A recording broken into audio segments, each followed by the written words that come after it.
إن الحمد لله نحمده ونستعينه ونستغفره ونعوذ بالله من شرور أنفسنا ومن سيئات أعمالنا من يهده الله فلا مضل له ومن يضلل فلا هادي له وأشهد أن لا إله إلا الله وحده لا شريك له وأشهد أن محمدا عبده ورسوله يا أيها الذين آمنوا اتقوا الله حق تقاته ولا تموتن إلا وأنتم مسلمون يا أيها الناس اتقوا ربكم الذي خلقكم من نفس واحدة وخلق منها زوجها وبث منهما رجالا كثيرا ونساء واتقوا الله الذي تساءلون به والأرحام إن الله كان عليكم رقيبا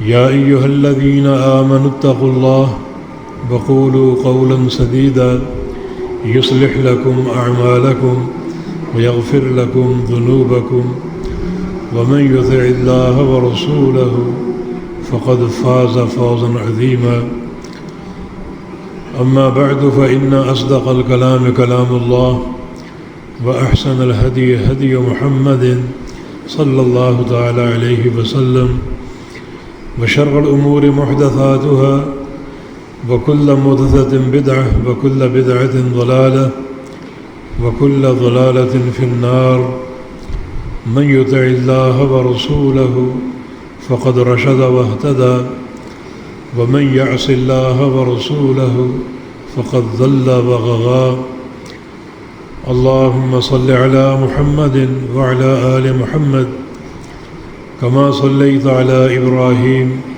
وعلى آل إبراهيم إنك حميد مجيد اللهم بارك على محمد وعلى آل محمد كما باركت على إبراهيم وعلى آل إبراهيم إنك حميد مجيد سبحانك لا علم لنا إلا ما علمتنا إنك أنت العليم الحكيم رب اشرح لي صدري ويسر لي أمري واحلل عقدة من لساني يفقه قولي لقد قال الله سبحانه وتعالى بعد أعوذ بالله من الشيطان الرجيم من همزه ونفخه ونفسه بسم الله الرحمن الرحيم يا أيها الذين آمنوا ادخلوا في السلم كافة ولا تتبعوا خطوات الشيطان إنه لكم عدو مبين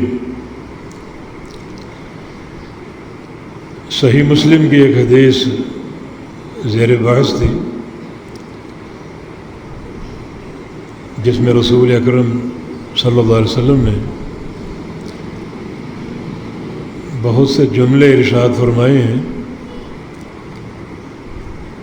جن کی حیثیت جوامع الکلم کی ہے، جس کا معنی یہ ہے کہ بہت سے جملے بظاہر چھوٹے ہوتے ہیں مگر ان میں فلاح کا اور کامیابی کا پورا پروگرام پوشیدہ ہوتا ہے۔ جس جملے پر بات چل رہی تھی وہ ہے من سلک طریقا یلتمس فیہ علما سہل اللہ لہ بہ طریقا الی الجنہ۔ جو شخص ایک راستے پر چلے علم طلب کرنے کے لیے، اللہ رب العزت اس کا جنت کا راستہ آسان فرما دیتا ہے۔ مقصد یہ ہے کہ طلب علم کی راہ پر چلنا در حقیقت جنت کی طرف چل کر جانا ہے۔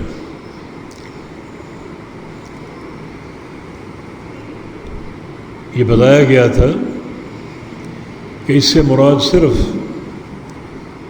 دینی مدارس کے طلبہ نہیں ہیں، ہر شخص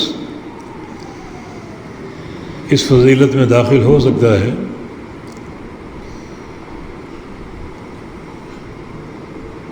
طلب علم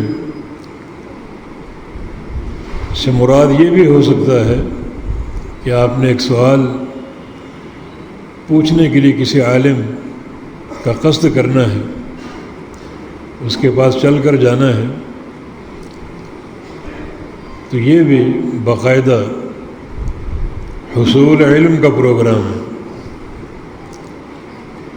سیدنا جابر علیہ السلام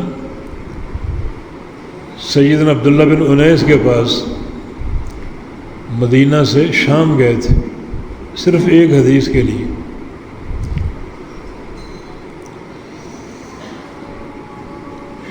عظیم محدث بقی بن مخلد اندلس کی سرزمین سے بغداد آئے تھے امام احمد بن حنبل سے ملنے کے لیے، اور 7 حدیثیں سننے کے لیے جو ان کے پاس پہلے سے موجود تھیں۔ صرف سند کا علو مطلوب تھا۔ امام احمد بن حنبل کے پاس وہ حدیثیں، وہ 7 حدیثیں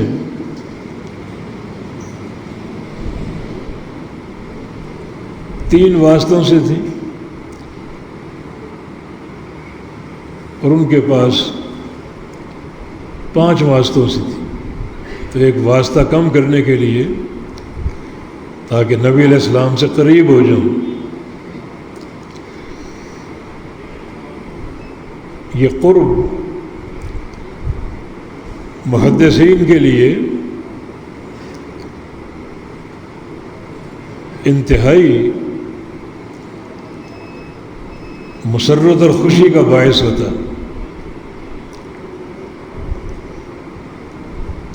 تو صرف ایک واسطہ کم کرنے کے لیے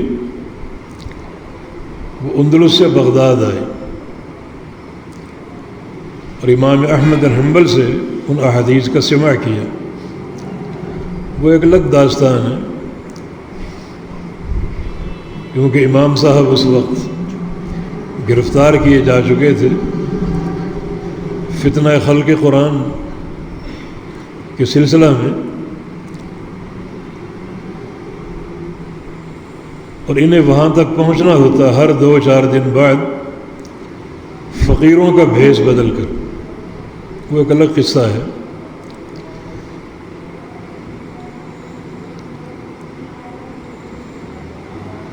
تو یہ ہے وہ شوق اور ذوق جو طلب حدیث کے لیے محدثین کے اندر موجود تھا۔ امام یحییٰ بن معین اپنے مرض الموت میں تھے، تو کسی رشتہ دار نے پوچھا ماذا تشتہی، یحییٰ تمہیں کیا چاہیے؟ مقصد یہ تھا کہ مریض کچھ کھانے کو جی چاہتا ہے، کچھ پینے کو جی چاہتا ہے، کوئی بے قراری ہو، کوئی ٹھنڈا مشروب مطلوب ہو، کیا چاہیے آپ کو؟ فرمایا کہ بیت خال و سند عالم، 2 چیزیں چاہیے، ایک خالی گھر اور دوسرا عالی سند۔ خالی گھر اس لیے کہ وہاں کوئی ڈسٹرب کرنے والا نہ ہو، بس میں ہوں اور نبی علیہ السلام کی احادیث مبارکہ ہوں، ان پر غور و خوض ہو، مسائل کا استخراج ہو، علمی نکات کا استنباط ہو، اس لیے خالی گھر چاہیے۔ اور عالی سند سے مراد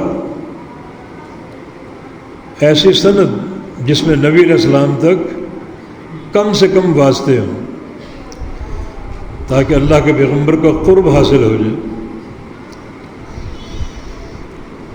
کسی شاعر نے کہا کہ اہل الحدیث ہم اہل النبی وان لم یصحبوا نفسہ انفاسہ صاحب.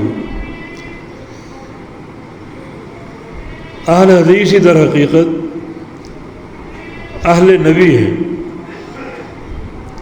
حدیث والے در حقیقت نبی والے ہیں، اگرچہ انہیں رسول اللہ صلی اللہ علیہ وسلم کی ذات شریفہ کی صحبت کا شرف حاصل نہیں ہوا، لیکن آپ کی سانسوں کے وہ دن رات کے ساتھی ہیں.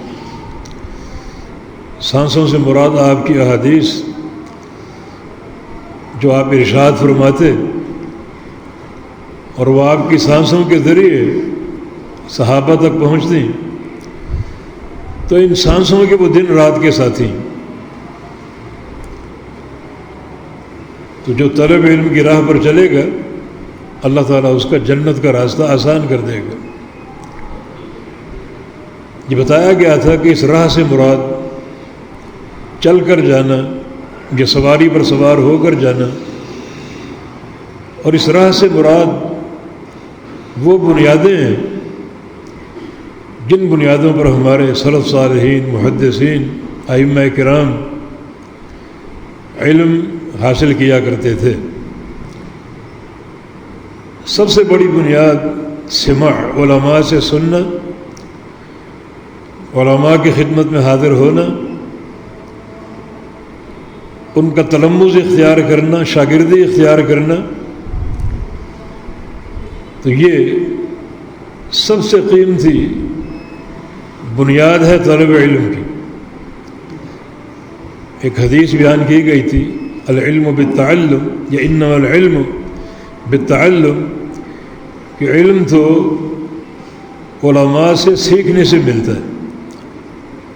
علماء در حقیقت ہر دور میں نشر علم کی بنیاد ہے. نبی علیہ السلام کی معروف حدیث جس میں آپ نے قیامت کی ایک علامت کا ذکر کیا، یرفع العلم ویفشو الجہل، علم اٹھا لیا جائے گا اور جہالت پھیل جائے گی. علم کیسے اٹھا لیا جائے گا؟ فرمایا کہ ان اللہ لا يقبض العلم انتزاعا من صدور الرجال ولكن يقبض العلم بقبض العلماء. اللہ رب العزت علم کو اس طرح نہیں اٹھائے گا کہ علماء کے سینے سے علم کو محو کر دے، علماء کے سینے سے علم کو مٹا دے. رات سوئے ہوں تو وہ عالم ہوں، صبح اٹھیں تو جاہل ہو چکے ہوں.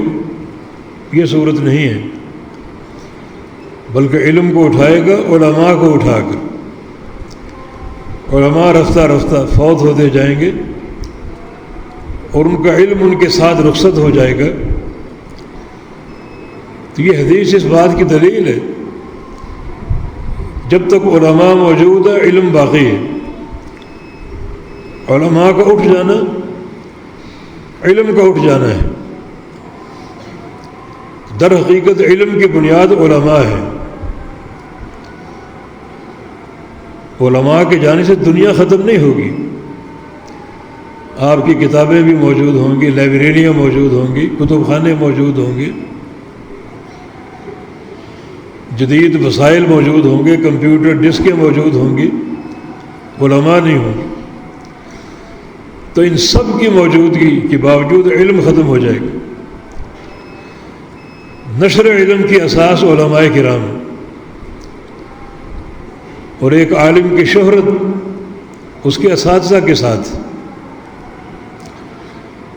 ہر عالم کے بارے میں معلوم ہونا چاہیے کہ اس کے اساتذہ کون ہیں، اس کے مشائخ کون ہیں، تاکہ اس کا مشرب واضح ہو. ہمیں یہ معلوم ہو سکے یہ کہاں سے بولتا ہے، کیا اس کا منہج ہے. علامہ ابن صلاح رحمہ اللہ جنہوں نے اصول حدیث کو مرتب اور مدون کر کے پیش کیا، وہ فرماتے ہیں کہ طلب علم میں شہرت شرط ہے، استفادہ، یعنی یہ معلوم ہونا چاہیے کہ فلاں عالم کس مدرسے میں پڑھا ہے، کن مشائخ سے پڑھا ہے، تو مدرسے کے ذکر سے، مشائخ کے تعین سے اس کا مشرب واضح ہو جائے گا۔ لیکن آج امت ایک آزمائش میں گھری ہوئی ہے، ایسے ایسے دعات اس امت پر مسلط ہیں جن کا مشرب معلوم نہیں، کس ادارے سے پڑھ کر آئے، کن مشائخ سے پڑھ کر آئے، کچھ پتہ نہیں، کوئی غامدی ہے، کوئی جہلمی ہے، کوئی، سارے فتنے ہیں یہ عصر حاضر کے، ضلوا فاضلوا کی تصویر ہے، خود بھی گمراہ اور لوگوں کو بھی گمراہ کر رہے ہیں۔ تو اساتذہ اور مشائخ کا تعین ضروری ہے، جن سے سماع ضروری ہے۔ پیارے پیغمبر محمد الرسول اللہ صلی اللہ علیہ وسلم نے بھی اس بنیاد کو ایک شرط کے طور پر ذکر کیا۔ میدان منا میں آپ نے خطبہ دیا اور اس سے قبل یہ دعا فرمائی، نظر اللہ امرا سمع منی حدیثا فحفظہ ووعاہ ثم اداہ کما سامعہ۔ اللہ تعالیٰ اس شخص کے چہرے کو تر و تازہ کر دے جو میری حدیث کو سنے۔ مسند احمد کی ایک حدیث کے الفاظ ہیں، تسمعون منی ویسمع منکم یسمع ممن سمع منکم۔ صحابہ سے آپ خطاب فرما رہے ہیں کہ تم مجھ سے سنتے ہو، تم سے آگے لوگ سنیں گے اور ان سے آگے لوگ سنیں گے، حتیٰ کہ سماع کا یہ سلسلہ قیامت تک قائم رہے گا۔ اور یہی حصول علم کی بنیاد ہے، علماء سے سننا، مشائخ سے سننا۔ فرمایا کہ اللہ تعالیٰ اس شخص کے چہرے کو تر و تازہ کر دے جو میری ایک حدیث کو سنتا ہے اور اس کو یاد کر لیتا ہے۔ یاد کرنے کی تین صورتیں ہیں، ایک الفاظ کو یاد کرنا، جیسے انما الاعمال بالنیات، حدیث یاد ہو گئی، الفاظ یاد ہو گئے۔ دوسرا یاد کرنے کا معنی، اس کے معنی کو یاد کر لینا کہ بے شک تمام اعمال کی صحت اور قبولیت کا دار و مدار نیت پر، یہ اس کا معنی ہے۔ الفاظ اگر یاد نہیں تو معنی یاد کر لیا۔ اور تیسرا حفظ علم کی صورت، اس پر عمل کرنا۔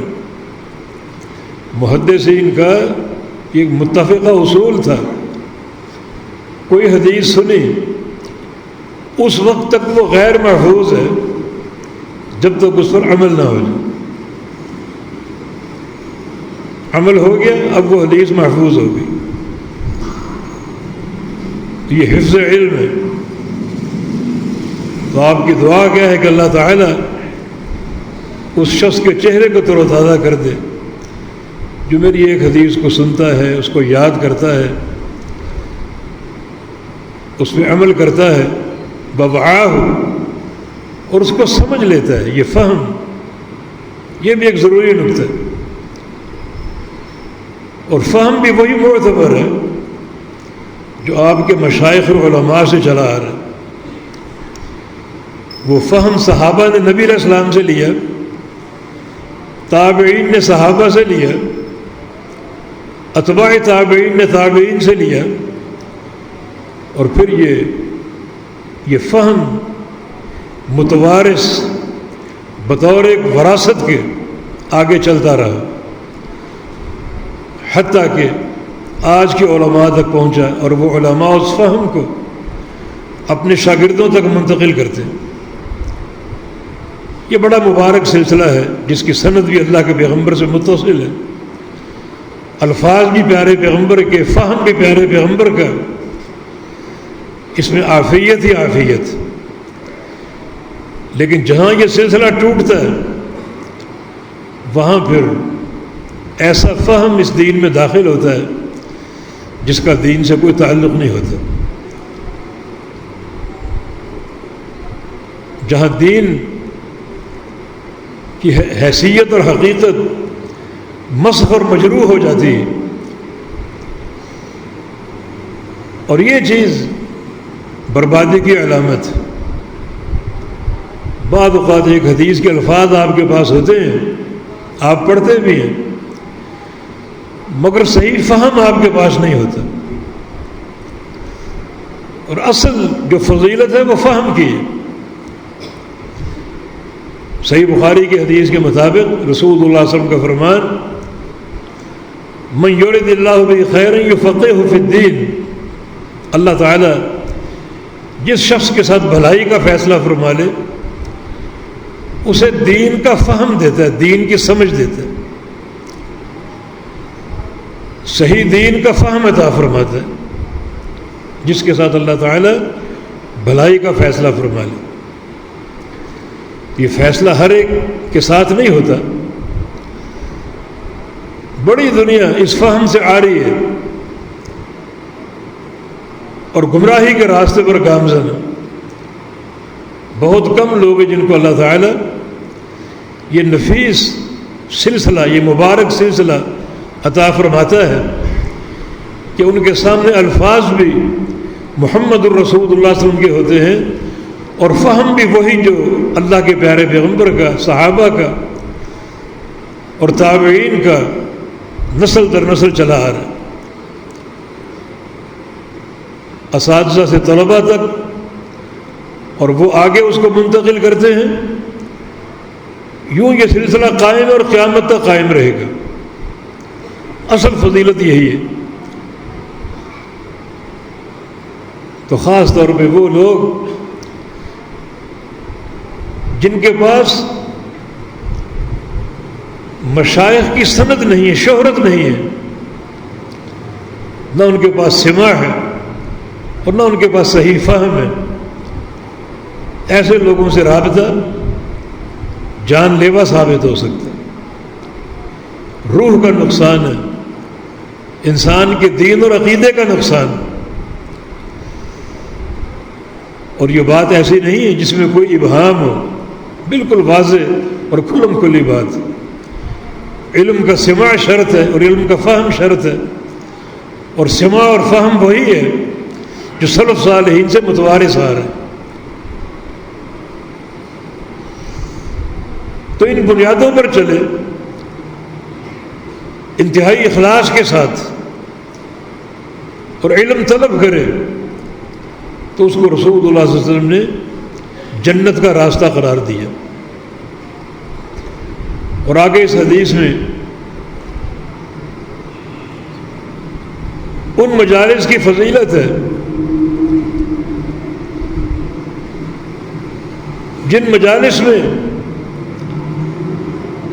صحیح علم کا مذاکرہ ہوتا ہے، قرآن کی تفسیر ہوتی ہے، احادیث کا بیان ہوتا ہے، اور باقاعدہ ایک محدث عالم حدیث کا درس دیتا ہے، قرآن کا درس دیتا ہے. فرمایا کہ ما جلس قوم فی بیت من بیوت اللہ یتلون القرآن ویتدارسونہ بینہم. اگر کچھ لوگ جمع ہوں اللہ کے گھر میں، یہ مسجد میں، اور قرآن سیکھیں اور سکھائیں، حدیثیں پڑھیں اور پڑھائیں اور سیکھیں اور سکھائیں. فرمایا کہ اللہ کے گھر میں اگر لوگ جمع ہوں اور یوں قرآن و حدیث کے ساتھ ان کا تعلق ہو، پڑھنے پڑھانے کا، سیکھنے سکھانے کا اور سمجھنے سمجھانے کا، تو اللہ تعالیٰ ان لوگوں کو 4 نعمتیں عطا فرمائے گا.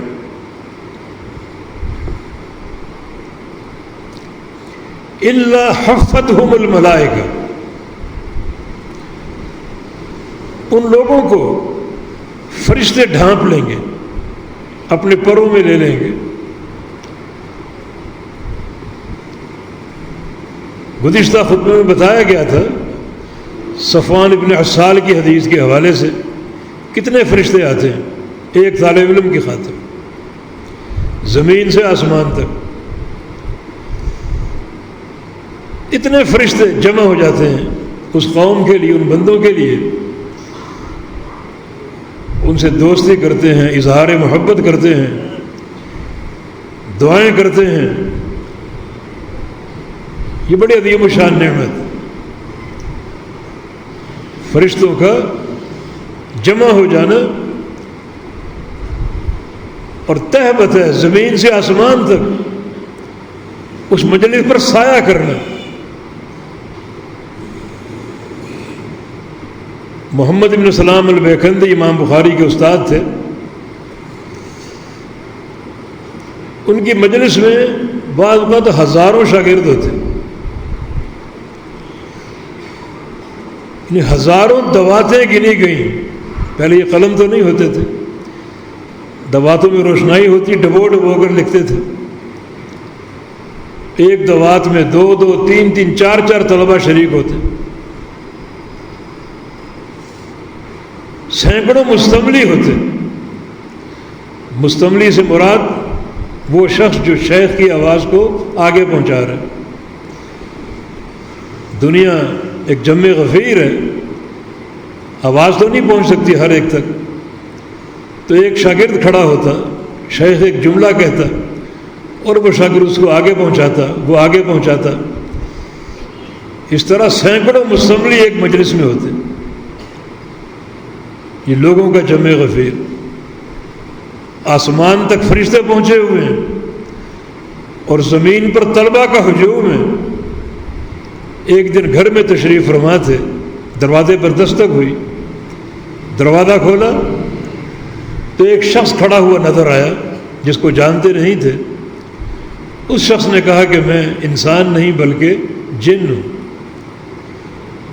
فلاں میرا قبیلہ ہے، اس قبیلے کے سردار کا سلام آپ کے پاس لے کر آیا ہوں اور آپ کو بتانے آیا ہوں کہ آپ کی جو بھی مجلس حدیث ہوتی ہے وہ جنوں کا سارا قبیلہ اس میں شریک ہوتا ہے۔ یہ ایک محدث کی مجلس کی شان ہے۔ آسمان تک فرشتے پہنچے ہوئے ہیں، قبیلوں کے قبیلے جنوں کے حدیث کا سماع کر رہے ہیں اور ہزاروں طلبہ سامنے بیٹھے ہیں حدیث کے سماع کے لیے۔ اس لیے شیخ الاسلام ابن تیمیہ رحمہ اللہ کا قول ہے، اگر کسی کو شوق ہو اس زمین پر جنت کو دیکھنے کا تو وہ علماء کی مجالس دیکھ لے، اگر کسی کو جستجو ہو جنت کے نظارے کی تو وہ علماء کی مجالس کا نظارہ کر لے۔ سیدنا معاذ بن جبل رضی اللہ عنہ حالانکہ خود بہت بڑے محدث تھے، عالم تھے، نبی علیہ السلام کے صحابی،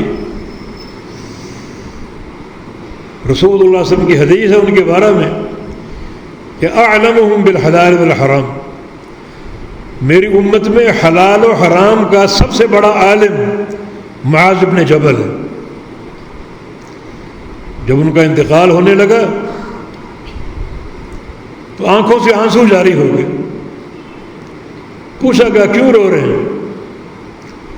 کہا کہ موت تو حق ہے، سب پر آنی، مجھ پہ بھی آ رہی، لیکن اس موت سے میں 3 نعمتوں سے محروم ہو جاؤں گا،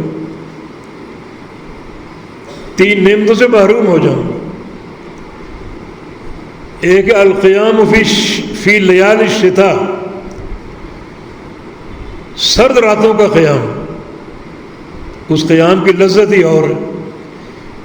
بستر گرم ہے جس کو چھوڑنے کو جی نہیں چاہتا، مگر پھر بھی انسان اٹھے اور ٹھنڈے پانی سے وضو کرے اور سردی میں کھڑا ہو رب کے سامنے قیام کر رہے، رکوع و سجود کر رہے، مناجات کر رہے۔ ایک تو اس لذت سے محروم ہو جاؤں. دوسرا ظمأ الحواجر، شدید گرمی کی پیاس، اشارہ روزے کی طرف. روزہ نہیں کہا، ریاکاری نہ ہو جائے. شدید گرمی کی پیاس سے محروم ہو جاؤں گا، مانا روزے شدت کی گرمی ہو اور حلق سوکھ رہا ہے، برا حال ہے، لیکن پھر بھی اللہ کی رضا کے لیے روزہ ہو تو اس موت سے مجھ سے وہ چھن جائے گا.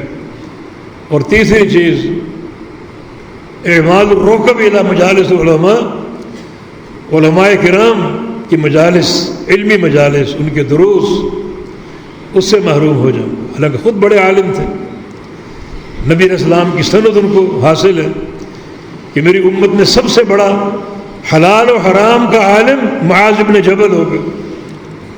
اور نبی علیہ السلام کی ایک اور حدیث ہے کہ ان معاذا یأتی یوم القیامہ امام العلماء برتوۃ، کہ معاذ بن جبل رضی اللہ عنہ قیامت کے دن آئیں گے اس شان کے ساتھ کہ میری امت کے سارے علماء معاذ کے پیچھے پیچھے ہوں گے اور معاذ ان کی قیادت کرتا ہوا آئے گا.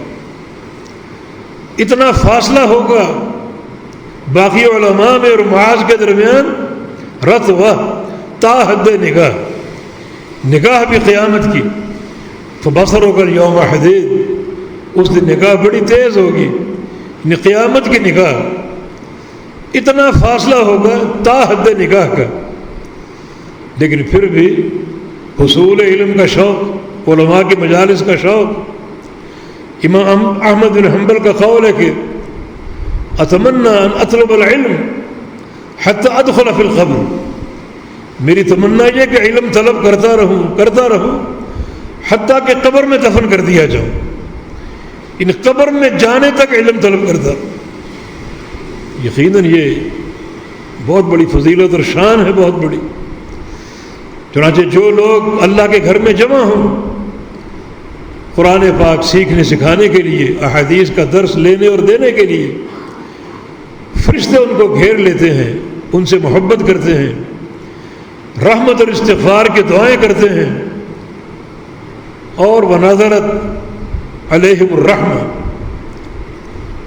ان پر رحمت نازل ہوتی اللہ کی طرف سے،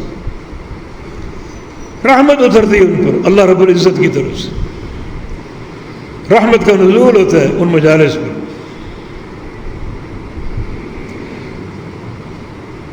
ہر بندے کو ایک چھوٹا سا واقعہ یاد آ رہا ہے. ہمارے شیخ محدث دیار سندھ علامہ بدی الدین شاہ راشدی رحمہ اللہ کا حرم میں درس دے رہے تھے، اور درس اردو زبان میں تھا. شیخ کا درس ہفتے میں 3 بار اردو میں ہوتا اور 4 بار عربی میں ہوتا. اس دن اردو کی باری تھی، اور اردو دان پاکستانی، انڈین، بنگلہ دیشی سامنے بیٹھے، بڑی مجلس تھی، بڑا حلقہ تھا. ایک عربی کچھ فاصلے پر بیٹھا ہوا تھا. سوچا ہوگا کہ اردو میں درس ہو رہا ہے، مجھے کیا فائدہ ہوگا. وہ بیٹھا اپنا ذکر و اذکار کر رہا. اچانک وہ اٹھا اور مجلس میں بیچ میں جا کر بیٹھ گیا جہاں اس کو جگہ ملی، اور بیٹھا رہا. درس ہو رہا ہے، حتیٰ کہ درس ختم ہوا تو اس سے کسی نے پوچھا کہ درس تو اردو میں ہو رہا تھا، آپ کیا سمجھے ہوں گے؟ آپ باہر دور بیٹھے ہوئے تھے، اچانک آپ اٹھ کر آئے اور مجلس میں شریک ہو گئے. کہا کہ ہاں، جب میں دور بیٹھا ہوا تھا اچانک میری آنکھ لگ گئی، اور میں نے یہ خواب دیکھا کہ ایک بادل چھوٹا سا تیزی سے آیا اور اس مجلس پر آ کر کھڑا ہو کر برسنے لگا. پھر میری آنکھ کھل گئی. میں نے کہا یہ اللہ کی رحمت برسی ہے، میں بھی اس میں شریک ہو جاؤں، حصہ لے لوں. سمجھ تو کچھ نہیں آئی، لیکن وہ جو رحمت کی بارش تھی اللہ تعالیٰ کی طرف سے، وہ میں نے سمیٹ لی. تو یہ اس مجلس کی فضیلت کہ اللہ تعالیٰ کی طرف رحمت اترتی، رحمت کا نزول ہوتا ہے، اس مجلس کے شرکاء کو رحمت ملتی، اور رحمت دخول جنت کی سب سے بڑی بنیاد۔ رسول اللہ صلی اللہ علیہ وسلم کی حدیث ہے لن يدخل احدكم عمله الجنة الا برحمت اللہ، کوئی شخص اپنے عمل کی بنا پر جنت میں جا ہی نہیں سکتا جب تک اللہ کی رحمت نہ ہو۔ تو رحمت اگر وافر سمیٹنی ہے کہ علماء کی مجالس ہیں، طلب علم جس میں کتاب و سنت کی باتیں ہیں، قیل و قال نہ ہو، بزرگوں نے فرمایا اور پتہ نہیں وہ کون بزرگ ہیں، کبھی ان کا نام نہیں سنا ہم نے، بزرگوں نے فرمایا، بزرگوں نے فرمایا، کوئی علم نہیں۔ ہمارا علم سند کے ساتھ ہے، ہماری سند اللہ تک پہنچتی ہے، پیارے پیغمبر نے جبریل سے لیا اور جبریل نے اللہ تعالیٰ سے لیا، یہ ہماری سند کا تمیز ہے۔ اور یہ کیا ہے؟ بزرگوں نے فرمایا، بزرگوں نے فرمایا، حلقے قائم ہیں، بزرگوں نے فرمایا، یہ کوئی علم ہے؟ جہالت ہے، یہ جہل کا منبع ہے یہ۔ تو یہ مجالس علم، رحمت کا نزول ہو رہا ہے۔ اور پھر ساتھ ساتھ تیسری جو نعمت ہے، نظرت علیہم السکینہ، اس پوری مجلس پر اللہ کی طرف سے سکینہ نازل ہوتی، سکینت یا سکون۔ اللہ تعالیٰ دلوں کو اپنے دین پر، ایمان اور اسلام پر مطمئن کر دیتا ہے، پرسکون کر دیتا ہے، خوش کر دیتا ہے۔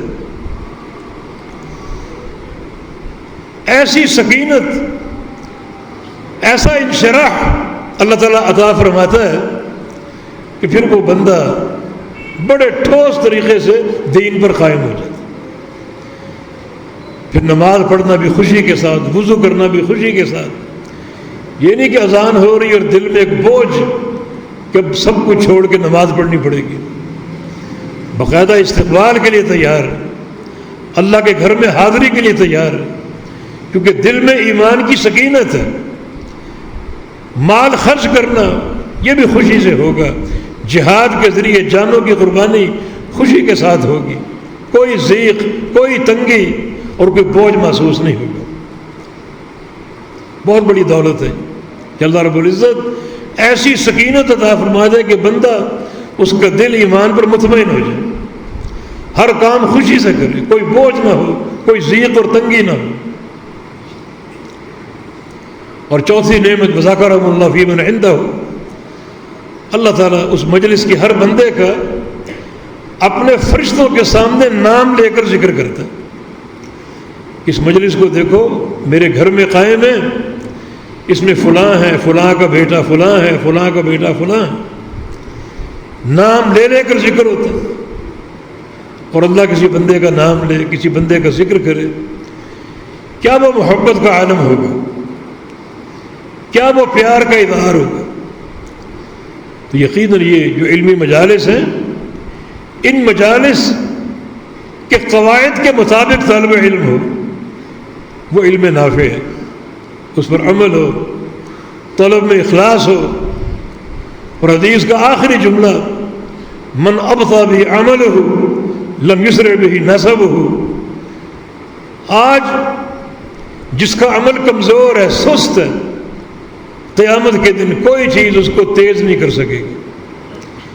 اگر قیامت کی تیزی چاہیے تو آج اپنے اندر تیزی پیدا کرو عمل میں، عمل صالح میں، سستی نہ ہو، غفلت نہ ہو، بلکہ پوری ایک استعداد کے ساتھ، مستعدی کے ساتھ، ایک اچھی رفتار کے ساتھ، اخلاص اور سنت کو ملحوظ رکھتے ہوئے عمل کرو۔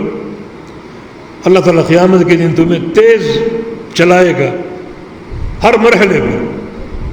قیامت کے مرحلے بڑے مہیب اور خطرناک ہیں، اور اگر جلدی جلدی جان چھوٹتی جائے اور بندے کو عافیت ملتی جائے، بہت بڑی کامیابی۔ قیامت کا ایک دن دنیا کے 50,000 سال کے برابر۔ یہ دن کیسے کٹے گا؟ لیکن کچھ لوگ ایسے بھی ہوں گے خوش نصیب جنہیں وہ 50,000 سال کا عرصہ کیسے محسوس ہوگا؟ جیسے ظہر اور عصر کا وقفہ، 2-2.5 گھنٹے کا وقفہ۔ کچھ لوگوں پر یہ دن گزرے گا 50,000 سال کی طوالت کے ساتھ، اور کچھ پر 2-2.5 گھنٹے میں گزر جائے گا، کہ اس کی قدرت ہے نا، ایک ہی دن ہے، کچھ کے لیے لمبا اور کچھ کے لیے چھوٹا۔ اللہ تعالیٰ قادر ہے، ازداد کو جمع کرنے پر قادر، ایک چیز لمبی بھی ہو چھوٹی بھی ہو، یہ ہمارے فہم سے بہت اوپر۔ اللہ تعالیٰ ہر شے پر قادر ہے، ان اللہ علی کل شیء قدیر۔ پھر اس سے بڑھ کر پل صراط ہے، لمبا اور طویل ایک پل جہنم کی پشت پر نصب ہوگا، وہاں بھی تیزی چاہیے۔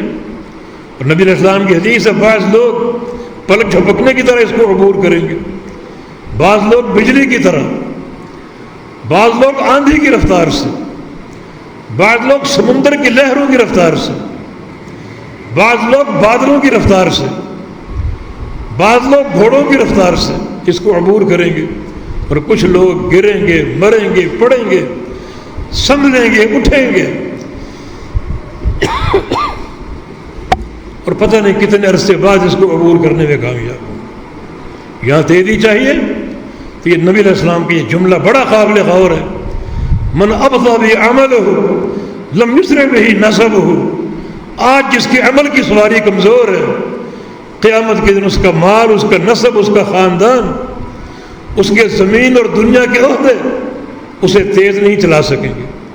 وہاں اگر تیزی چاہیے تو آج عمل کی تیزی مطلوب ہے، عمل کے بغیر کوئی چارہ کار نہیں۔ یہ بات آپ نے کھول کھول کر بتا دی، اپنی برادری کو بتا دی، خاندان اپنے قریش کو بتا دی، آل عبد المطلب کو بتا دی، آل ہاشم کو بتا دی، اپنی پھوپھی کو بتا دی، اور سب سے بڑھ کر اپنے جگر گوشہ فاطمہ بنت محمد صلی اللہ علیہ وسلم کو بتا دی کہ قیامت کے دن عمل کام آئیں گے، میں تمہارے کسی کام نہیں آ سکوں گا۔ تو کوئی نسب، کوئی عہدہ تمہیں تیز نہیں چلا سکے گا۔ آج اگر عمل میں سستی ہے تو پوری قوت کے ساتھ عمل کے میدان میں داخل ہو جاؤ۔